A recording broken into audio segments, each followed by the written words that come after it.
नमस्कार, सत श्री अकाल, राम राम साहब, हमारी वड़क्कम प्रणाम। आप सभी को ऑल्ट न्यूज़ मीडिया में फिर से स्वागत है। हमारे साथ जुड़े हुए बड़े भाई अवनीश लियन शर्मा सर और साहब जी, बड़े भाई जी 5 दिन से गायब थे। मैं खुफिया जानकारियों से पता लगाने की कोशिश की कि आखिर बड़े भाई गए कहाँ? मैंने कहा आजकल शो पे भी उतने नज़र नहीं आ रहे हैं, तो पता चला ये बंगाल में गए हुए थे, दीदी के गढ़ में वहाँ की जानकारी इकट्ठा करने। और फेसबुक पे कई फोटोग्राफ्स डाली हुई हैं जिसमें बांग्लामुखी माता के मंदिर भी पहुंचे हुए हैं पूरे परिवार सहित। And this was not just him, Dhiren sir और भी बहुत सारे लोग जो बहुत चिंतित हैं वेस्ट बंगाल को लेके। देखिए, जनरली किसी स्टेट में जाके विजिट करना बहुत एक्सक्लूसिव होता है, स्पेशली यूट्यूबर्स के लिए, इंडोर यूट्यूबर्स के लिए। पर अगर जा रहे हैं तो समझिए कि उसके लिए कितनी चिंता है, गहन चिंता है। कुछ उस तरीके से इससे पहले कि आगे बढ़ूं, एक वीडियो जरूर दिखाना चाहूंगी जो इस वक्त व्यक्त करता है कि बंगाल में क्या चल रहा है और किस तरीके से चीजें पलटती हुई नजर आ रही हैं। मार रहा है यार ये सॉरी, गलत गलत आ गया। एक सेकंड से मैं सही वाला लगा देती हूँ कि ये वाला मैं जरूर दिखाना चाहती हूँ। Here on the screen.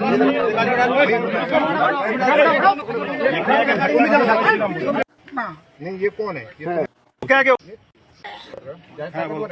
नहीं ये कौन है? ये तुम ही तो हो। ये कौन है? ये देखो, ये तू ही करा ना। वो क्या धक्का दीजिए मार रहा है यार ये हैं? गलत काम कर रहा है।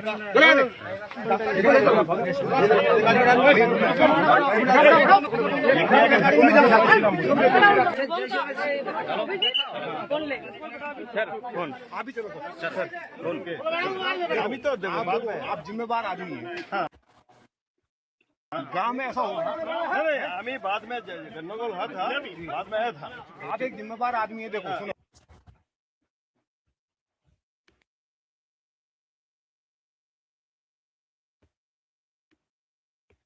आपकी आवाज नहीं आ रही गायत्री जी।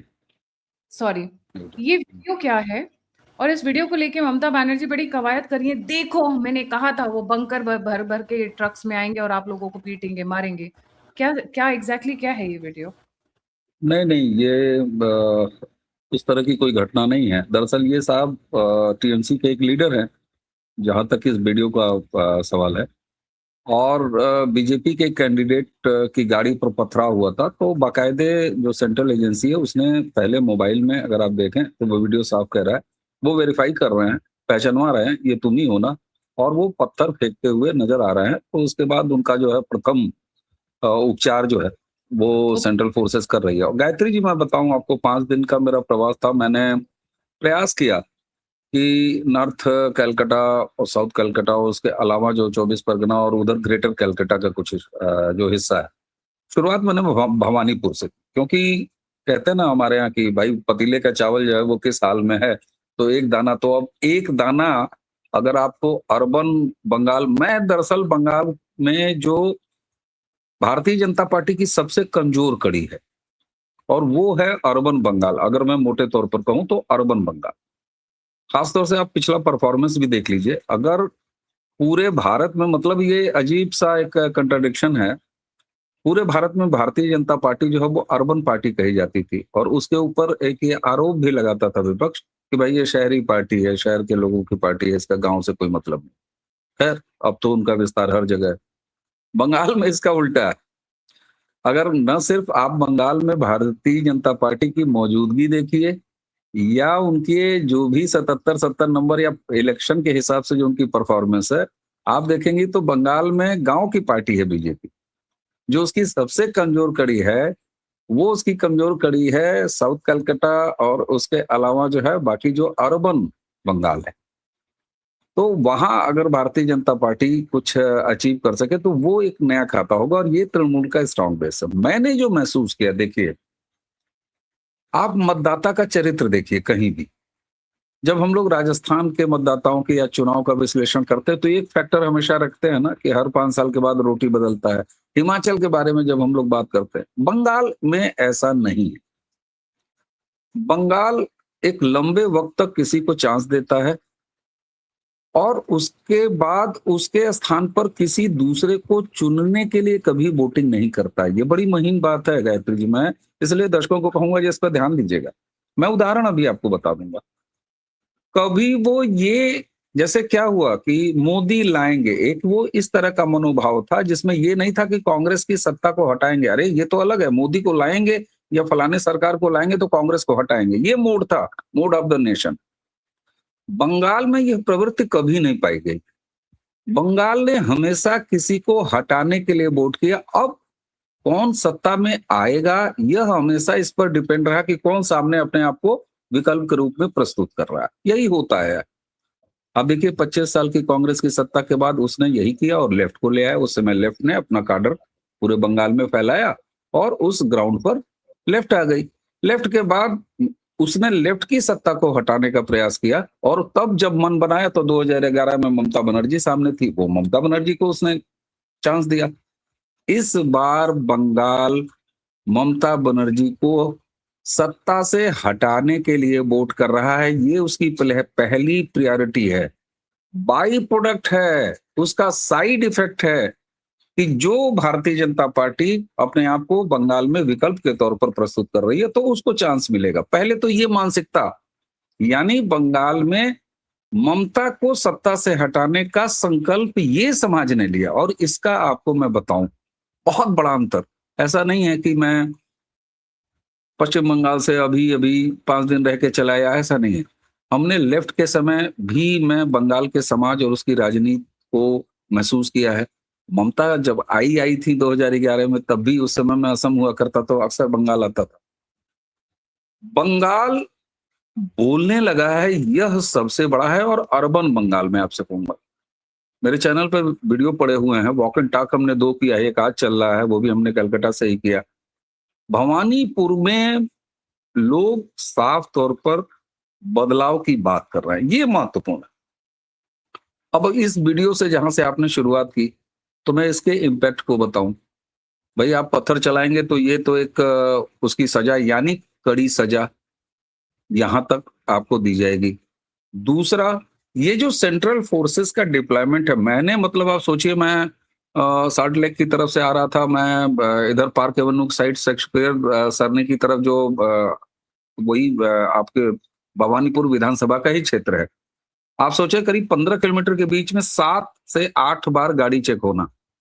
तो ये जो एक भय का वातावरण बनाने का प्रयास जो हमेशा होता था, जो कि सबसे मजबूत ये कड़ी टीएमसी की थी, वह इस बार दरकती हुई दिख रही है। और उसके पीछे बहुत सारी स्ट्रेटेजिक मैनेजमेंट है, अगर आप कहेंगी तो उसको रिवेल, मुझे नहीं लगता है कि बहुत ज्यादा रिवेल करना चाहिए। आरएसएस की क्या वर्किंग है वहां पे, फिर कैसे वहां पर कैरम क्लब, जिनको कि स्पोर्ट्स क्लब कहा जाता है, आप सोचिए 867 करोड़ रुपए का ऑफिशियल बजट है, औपचारिक बजट है स्टेट प्रोविजन के तौर पर। तो बीजेपी ने, अंदर खान ने ये भी कहा कि हम इसको न सिर्फ कंटिन्यू रखेंगे बल्कि इसको बढ़ाएंगे। तो उस लेवल पर भी पार्टी ने काम किया है।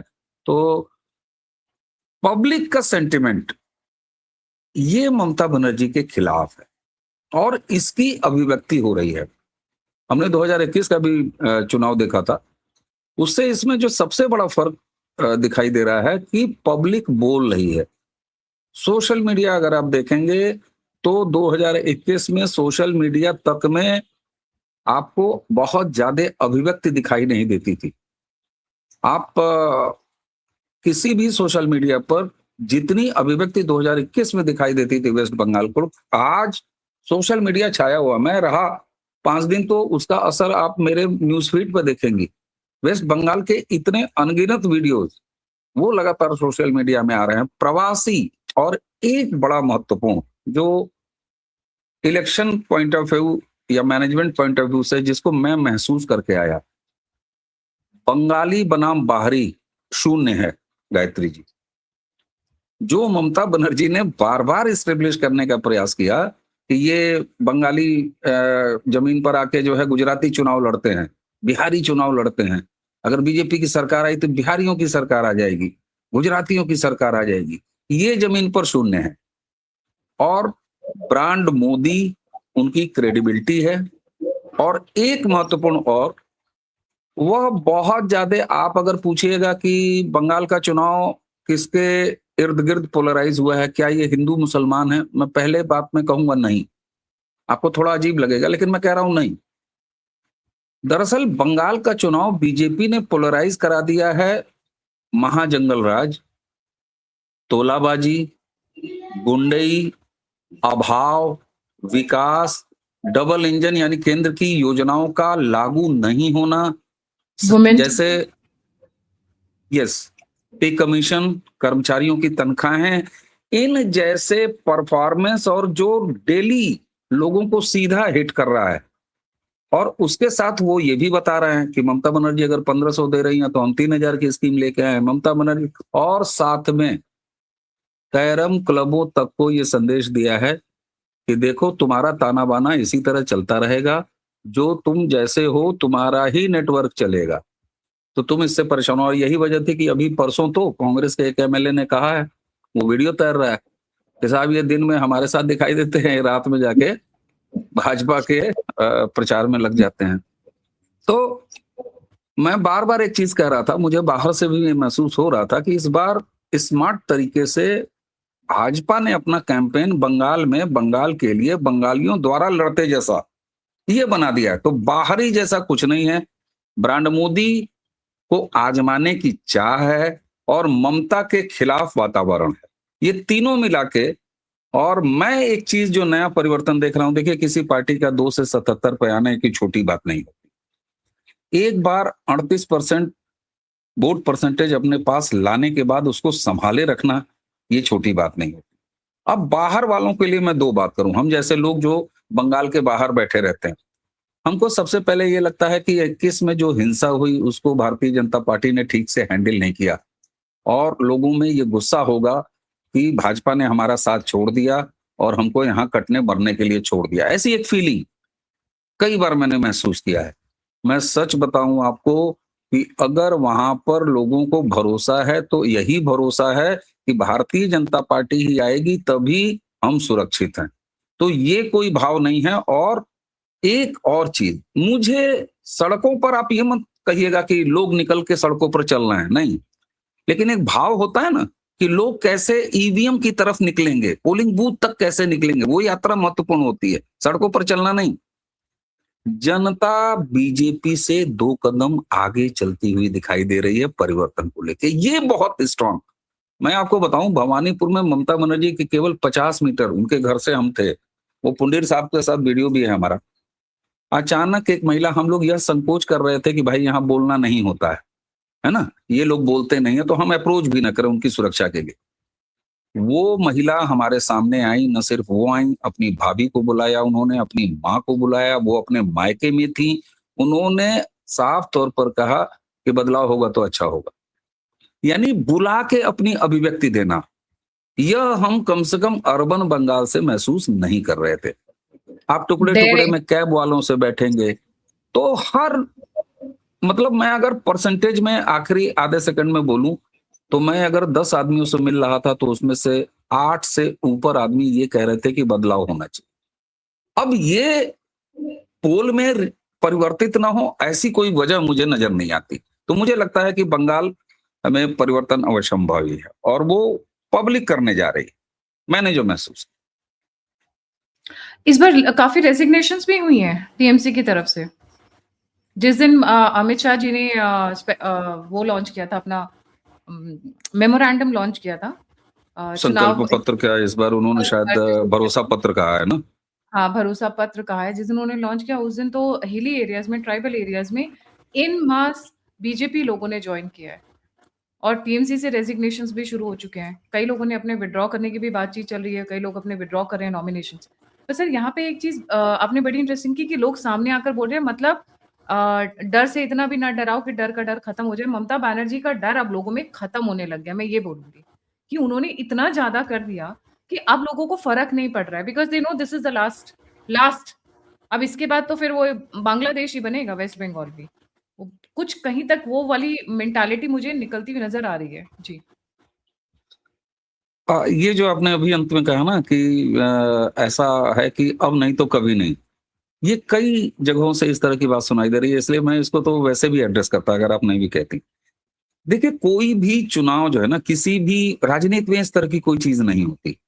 एक्चुअली कोई चीज नहीं होती। अगर ऐसा होता तो फिर 2 सीटों वाली भाजपा जो है वो 2014 आते-आते यहाँ तीसरी बार सत्ता में। तो ऐसा नहीं। और बंगाल में अगर आप देखिए या किसी भी ऐसे राज्य में जहां शून्य से कोई पार्टी शुरू करती है, तो उसके लिए ऐसा नहीं है कि 3 अटेम्प्ट में ही वो डिस्क्वालीफाई हो जा रहा है। नहीं, उसके पास एक ठीक-ठाक अच्छे अटेम्प्ट भी होते हैं, 4 अटेम्प्ट, 5 अटेम्प्ट होते हैं, तो ये कोई महत्वपूर्ण बात नहीं है। लेकिन ये महत्वपूर्ण क्यों हो जाता है? वो इसलिए हो जाता है कि आपने जो वो चिंता जताई कि अब इसके बाद तो और कुछ बचा नहीं है, अगर 1-5 साल और फिसला, तो स्थिति बांग्लादेश वाली हो जाएगी। ये आपकी जो चिंता है, वो बिल्कुल कहती है कि इस बार मतलब मैक्सिमम इस बात को हो जाने देना चाहिए कि परिवर्तन वहां पर हो जाए।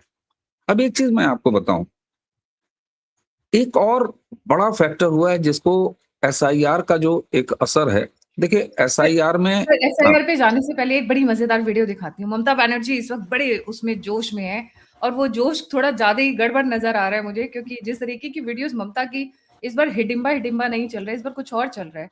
Let's watch out this one. I hope धन्यवाद, नमस्कार, धन्यवाद, स्टार्टिंग नमस्कार, जय हिंद। रुको भाई रुको, मैं पूरा दिखाना चाहती हूँ, थोड़ा सा भी छोड़ना नहीं चाहती हूँ। आफ्टर ऑल मेरी प्यारी प्यारी ममता का जो सवाल है। धन्यवाद, नमस्कार, जय हिंद, वंदे मातरम, खुदा हाफेज, जय जौहर, इंशाल्लाह, जय बांग्ला, जय बांग्ला, जय बांग्ला। आबार देखा होबे, फिर मिलेंगे, राहे गुलशन तो फूल खिलेंगे, और जो फूल खिलेंगे, और राहा तृणमूल तो फिर मिलेंगे। अनेक अनेक धन्यवाद, नमस्कार, धन्यवाद, नमस्कार, जय हिंद, वंदे मातरम, खुदा हाफेज, जय जौहर, इंशाल्लाह, जय Bangla. Something is wrong with her. ये इनका नेचुरल नहीं है सर। ये घुटने टेक चुकी है, ये क्या हुआ है? रही तृणमूल तो फिर मिलेंगे। ये लाइन बड़ी इंटरेस्टिंग है। फूल खिलेंगे, ऐसा लग रहा है जैसे कुछ मानसिक दबाव है, या मानसिकता मतलब कुछ ऊपर असर पड़ना शुरू हो गया प्रेशर का। जी नहीं, देखिए, हम लोग थोड़ा बहुत फीडबैक लेके और वेस्ट बंगाल के चुनाव पर जब बात कर रहे हैं तो इस तरह का आकलन कर रहे हैं। जो पार्टियां वहां पर राजनीति करती हैं, कहीं भी राजनीति करती हैं और जहां चुनाव लड़ रही हैं, और वहां ममता बनर्जी जैसी सीनियर एक मैच्योर्ड पॉलिटिशियन है, तो उनको जमीन का अंदाजा हो गया है। ये ऐसा नहीं है कि उनकी जबान ठीक है, अवस्था है, वो अलग चीज है। इससे इसी मंच पर इसी भाषण में ममता बनर्जी ने भारतीय जनता पार्टी के कमल के फूल को वोट देने की बात कही, फिर सॉरी बोला। दरअसल होता क्या है कि जब आपका ध्यान कहीं और हो अपनी राजनीतिक रणनीति तय करने के अलावा, मैंने आपसे ही बात करते हमने अपने यहाँ तो कहा ही, दरअसल ममता बनर्जी इस बार बड़े शानदार तरीके से ट्रैप में फंसी हैं अमित शाह की राजनीति। एसआईआर के चक्कर में पड़ के ममता बनर्जी ने एक अच्छा खासा समय एसआईआर से लड़ने में गंवा दिया, और उन वोटों के चक्कर में गंवा दिया समय वो एसआईआर से लड़ती रही, वो चुनाव आयोग से लड़ती रही, वो सुप्रीम कोर्ट से लड़ती रही, और इसी ठीक समय में न उनके आगे ये स्थिति आई कि न माया मिली न राम। क्या वो एसआईआर में जो कटने वाले नाम थे उनको रोक पाई? नहीं रोक पाई। ये जो 27 लाख नाम जो स्क्रूटनी में गए हैं, जिनमें ये कहा है कि भाई ठीक है 2 दिन पहले भी तो ठीक है, उसको कौन रोक रहा है? अगर कोई भी डाउटफुल है, पेपर लेके उसको सही करा लेता है, उसको तो कोई रोकना नहीं है। लेकिन ममता बनर्जी को एसआईआर से लड़के क्या मिला? कुछ हासिल नहीं कर पाई। अगर वो ग्राउंड पे काम करती तो शायद उनको फिर भी थोड़े वोट बढ़ जाते। She wasted her critical time. ममता ये महसूस कर रही हैं कि वो उनके कार्यकर्ता, और इस बीच में बीजेपी ने जमीन में सेंध लगाई। देखिए, भारतीय जनता पार्टी के पास आज भी ये एक फैक्ट है, ऐसा मत सोचिए कि भाजपा के पास बूथ लेवल का जो नेटवर्क यूपी में होता है, जो बिहार में होता है, जो आपके मध्य प्रदेश में है, जो ऐसा कोई वेस्ट बंगाल में नहीं है। कई ऐसी जगह हैं, कई ऐसे वोटर पोलिंग बूथ हैं जहां पर शून्य उपस्थिति है। आज की डेट में भी मैं बता रहा हूं आपको, आज की डेट में भी जहां डेमोग्राफी गड़बड़ है, जो बिल्कुल निखालिस ऐसे बूथ हैं जिनकी ज्योग्राफिकली लोकेशन वहां है। ऐसे में बीजेपी ने वहां पर उस लेवल पे काम किया और उसी नेटवर्क को ये संदेश पहुंचाने का प्रयास किया, जिसके नेटवर्क के आधार पर लेफ्ट का नेटवर्क था वो उसको खरीद के ममता जी ने, और कोई अगर बंगाल की राजनीति न जानने वाला ये कहे कि अरे फिर वही अनैतिक नेटवर्क को बीजेपी ओन करेगी, अरे भाई साहब ये बंगाल का पॉलिटिकल कैडर कल्चर है, आपको करना पड़ेगा। आप यहाँ पर बहुत ज्यादा पाखंडी शुद्धतावाद लेके नहीं चल सकते। तो बीजेपी उस पूरे समय ममता को एसआईआर में उलझा के और जमीन पर उसने अपना जो नेटवर्क था उसकी पहुंच बना ली है, उपस्थित करा दिया है उसको। साथ में आरएसएस बहुत सुनियोजित तरीके से, मैं बहुत ज्यादा उसके बारे में विस्तार से नहीं बात करूंगा क्योंकि मैं बहुत से ऐसे लोगों से मिला भी, लेकिन आप बस इतना समझें कि लगभग 100 से 125 होटल और गेस्ट हाउसेस बुक हैं, कमेटीज, और फोकस्ड इतना मामला है कि सीनियर सिटीजन तक के एक क्लास में स्टेट गवर्नमेंट सिटीजन सीनियर जो एम्प्लॉयड थे, नॉन गवर्नमेंटल में से भी डिफेंस का एक अलग, इस स्तर पर छोटे छोटे पॉकेट्स यानी वर्टिकल्स बना के वो वहां पर बीजेपी काम कर रही है संघ के तरफ से। तो रही एक भय वाली बात, मैं सच कहूं जितना मैं बंगाल को जानता हूं, बंगाल इस बार बहुत बोल रहा है, बुला बुला के वो बता रहा है और सोशल मीडिया खुद इसको बता रहा है। तीसरी एक चीज कि जैसे ममता बनर्जी ने ये मछली नहीं खाने देंगे जैसी चीजें कही, तो देखिए आपके पास कन्विंसिंग और परफॉर्मर लोग हैं। अब बंगाल में हेमंता विश्व शर्मा की एंट्री हो चुकी है, अब बंगाल में योगी आदित्यनाथ की एंट्री हो चुकी है। Yogi Adityanath law and order और अपने बुलडोजर मॉडल को वहां पर बताते हैं, वो बताते हैं जिस समय वो भाषण देके कहते हैं कि कोई, हाँ सुनाइए इसको, ये है, इसमें कहते हैं कि मौलाना झाड़ू लगाएगा सड़क पर, हेमंता वहां पर, मछली उसके वाली बाद वो बात, कहते हैं, हाँ वो कहते हैं कि भाई चावल का उत्पादन घट रहा है, मछली का उत्पादन घट रहा है। हेमंता विश्व शर्मा क्लियर करते हैं कि भाई 10 साल से असम में बीजेपी की सरकार है, कहीं कोई मछली नहीं है, आओ हम लोग मछली खाते हैं, खूब खाते हैं, यहाँ बंद नहीं होगा। तो ये छोटी छोटी चीजें आप कारपेट बॉम्बिंग करके इलेक्शन मैनेजमेंट के लिहाज से अगर मैं कहूं तो बीजेपी एक एक चीज को हैंडल कर रही है। और ममता बनर्जी जो चाहती रही लगातार, जिसको वो इस्टेब्लिश करने की कोशिश करती रही कि किसी तरह इसको बंगाली प्राइड से खूब ज्यादा जोड़ के और इसको बंगाल बनाम बाहरी इलेक्शन कर दो, वो बिल्कुल गायब है। और एक चीज जानिए कि अगर बंगाल में आप किसी से पूछिए भाजपा का मतलब क्या, तो भाजपा का मतलब मोदी, ये एक ऐसा सच है। मोदी है, मोदी का विकास है, मोदी का ब्रांड है। शुभेंदु अधिकारी के रूप में सीधे तौर पर बंगाल के मतदाताओं में मैसेजिंग है कि ये घोषित नहीं किए गए हैं, लेकिन चीफ मिनिस्टर शुभेंदु अधिकारी हैं। तो एक वो कंफ्यूजन की चेहरा कौन, तो वो वहां पर बिना कहे, हाँ बिना कहे एक तरह से वो जाहिर हो गया है। तो मुझे लगता है कि बजाय मैं ये कहूंगा या कहना चाहिए कि अब की नहीं तो कभी नहीं, मैं उसको ऐसे कहना चाहूंगा कि भारतीय जनता पार्टी ने एक पहले राउंड में, जो कि अब से कुछ ही घंटे आप कह लीजिए, तो अब घंटों में उसको गिना जा सकता है, तो अगर चुनाव प्रचार जब बंद होगा तो 20 तारीख को चुनाव प्रचार बंद हो जाएगा। पहला जो चरण है जिसमें कि बीजेपी का स्ट्रांग होल्ड वाले एरियाज आते हैं, वही इस लकीर को खींच देंगे। और मुझे लगता है कि अगर 100 के आसपास की एक संख्या दिखाई देती है पहले फेज में, तो ये इलेक्शन बिल्कुल तय है कि किस तरफ जा रहा है वेस्ट बंगाल का। ममता बनर्जी का शोल्डर, उनके काडर का शोल्डर, और जो उनका गुंडा क्लब जो था उसका कहीं कोई अब उस तरह का असर नहीं है। कुछ पॉकेट्स में है, ऐसा नहीं है, लेकिन मैक्सिमम जनता वहां बदलाव चाहती है और वो अब तैयार दिखती है कि निकल के जाएगी, क्योंकि लॉ एंड ऑर्डर के लिए सेंट्रल डिप्लॉयमेंट ने बड़ा अच्छा काम करना शुरू किया है। जी मामा जी तो कह रहे हैं आ जाओ कंपटीशन लगाते हैं कि ज्यादा मछली कौन खाएगा, तुम खाओगे हम खाएंगे। तो मछली बैन होने की बात तो उन्होंने वैसे ही कि वैसे हटा दी। सर सुनते हैं जरा अपने हम योगी आदित्यनाथ जी को, क्योंकि वो तो सबसे हैं। By the way arrest parallelly हो रही है सर, जो लोग निकल कर आ रहे हैं वायलेंस में, जैसे अभी एक मैंने स्टार्टिंग में वीडियो दिखाया था, ये टीएमसी काउंसलर राजीव दलाल, ये भी अरेस्ट हो चुके हैं बंगाल पुलिस द्वारा। इन्होंने थ्रेटन किया था रिटर्निंग ऑफिसर को नॉमिनेशन के टाइम पे, तो ही इज ऑल्सो आउट। पर अब सुनते हैं जरा बाबा जी को कि बाबा जी वहां पे क्या झंडे गाड़ रहे हैं इस वक्त, और उसके बाद व्यूअर से रिक्वेस्ट करूंगी टिके रहिएगा, सबसे इंपॉर्टेंट पॉइंट लेकर आ रही हूँ। ये जो नौजवान है इसको रोजगार चाहिए, अन्नदाता किसान को उसकी उपज का अच्छा दाम चाहिए, हर खेत को पानी चाहिए, बंगाल की संस्कृति को सम्मान चाहिए, ये सम्मान चाहिए।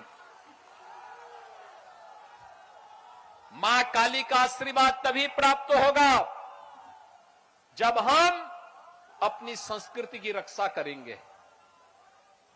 जब हम संस्कृति की रक्षा करेंगे तभी आशीर्वाद प्राप्त होगा। और इसीलिए तो स्वामी विवेकानंद ने कहा था कि गर्व से कहो हम हिंदू हैं। में पैदा की जा रही है मालदा, मुर्शिदाबाद, दिनाजपुर, नादिया, बीरभूम, हावड़ा जैसे कई ऐसे जनपद हैं जहां हिंदू शून्य करने का षड्यंत्र हो रहा है। काफी सारे पॉइंट्स इन्होंने बोले। सर अभी आपने एक चीज और देखा होगा, ममता की रैली से लोग गायब हो रहे हैं, जैसा आपने कहा उसी चीज को फिर से कर रहे हैं। ममता बड़ी चिढ़ रही है कि इन वीडियोस को क्यों निकाल रहे हैं, इन वीडियोस को दबाने की कोशिश कर रही है, क्योंकि उनकी रैली से लोग भाग रहे हैं, उनकी रैलीज में लोग आ ही नहीं रहे हैं। Women reservation bill even though fail हो गया है, आई सी इट कि ये ममता को भी हिट बैक करेगा। जी सर। देखिए, अर्बन जो मतदाताओं हैं उन तक ये मैसेजिंग होगी। बहुत इसको आप ये सोचें कि जो रूरल एरियाज है वहां पर इस तरह के जैसे वुमेन रिजर्वेशन वाला है, हालांकि एक पार्टी के तौर पर बीजेपी इसको ले जाएगी। देखिए, बंगाल का चुनाव इस समय दूसरे मोड पे सेट है।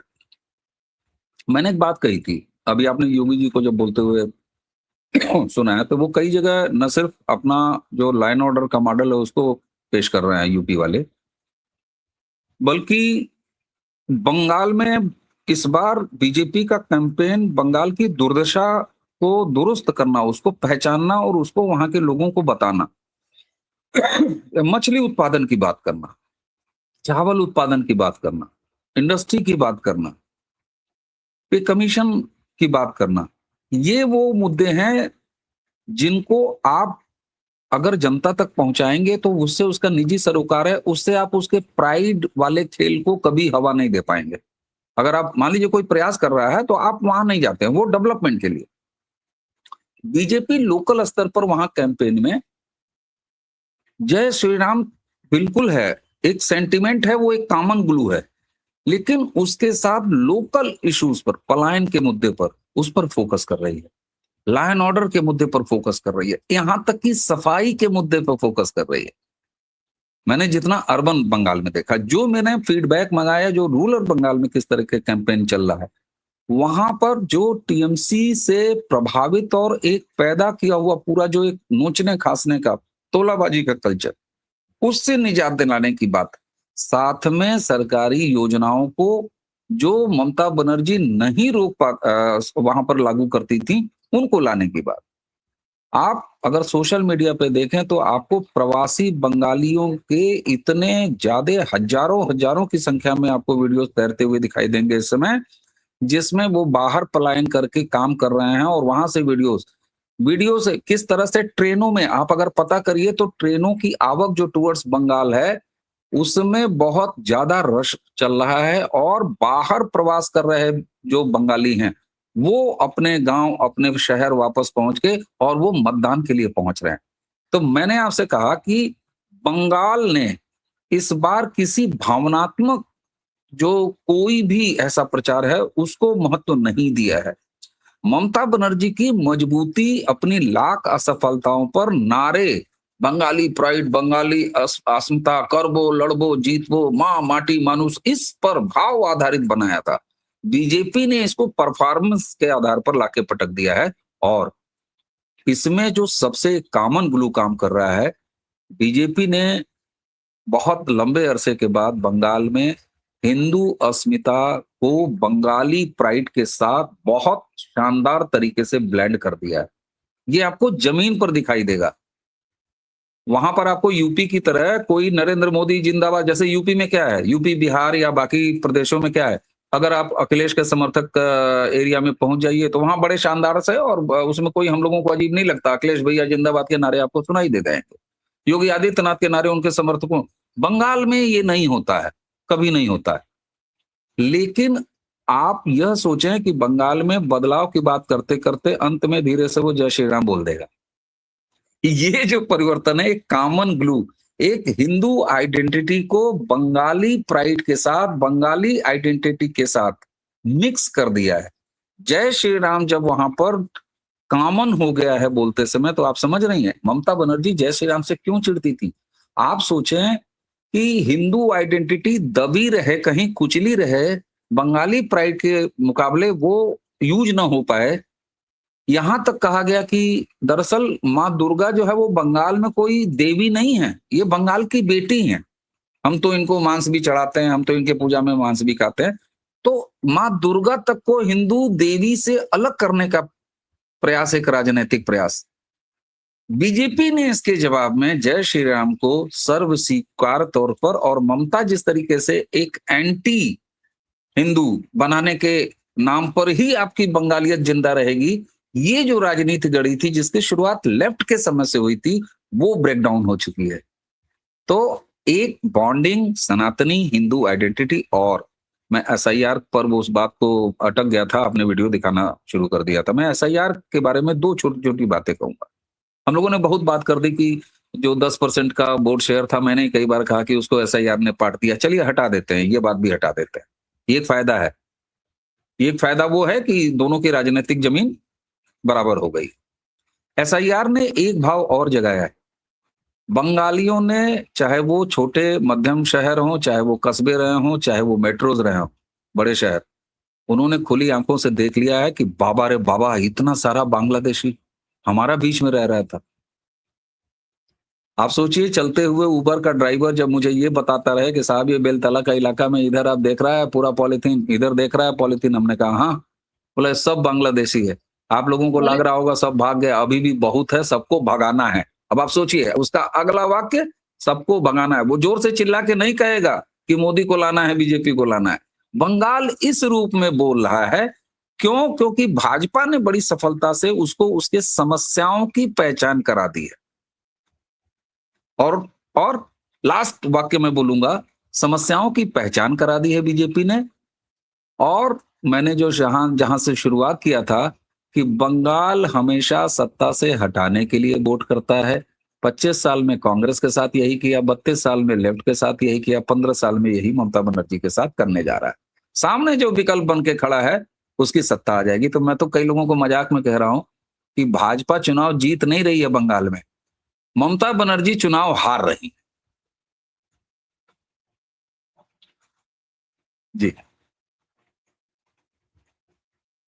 लास्ट में सर जाते जाते एक और अपडेट बता देती हूँ। इलेक्शन कमीशन ऑफ इंडिया ने 427 करोड़ पकड़े हैं पिछले 3 से 4 दिनों में।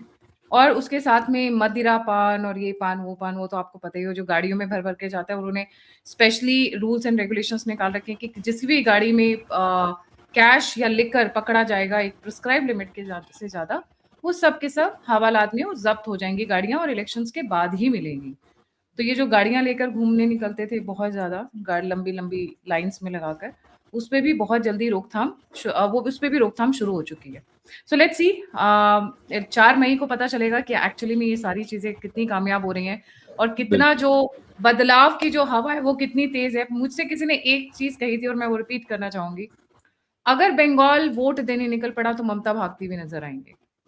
अगर वोट देने नहीं निकले तो फिर सब धरा का धरा रह जाएगा। और इसमें काफी सारा रोल डेफिनेटली पुलिस फोर्सेस का रहेगा, बीजेपी का रहेगा, आरएसएस का रहेगा, वहां के कार्यकर्ताओं का रहेगा, राष्ट्रवादियों का रहेगा। देखते हैं, 4 मई बहुत दूर नहीं है। Thank you so much for joining. जाने से पहले आप सभी से रिक्वेस्ट है, please don't forget to like, subscribe and share the alternate media. और अगर आप मुझे मदद करना चाहते हैं, सहायता करना चाहते हैं, तो आप दिए हुए नंबर और यूपीआई पे मुझे कंट्रीब्यूट कर सकते हैं। आप मुझसे जुड़ना चाहते हैं, इन्फॉर्मेशन शेयर करना चाहते हैं, तो सभी के सभी लिंक्स डिस्क्रिप्शन बॉक्स में। इसी के साथ जय हिंद, जय श्री राम, हर हर महादेव। जय जय शिव। प्रणाम।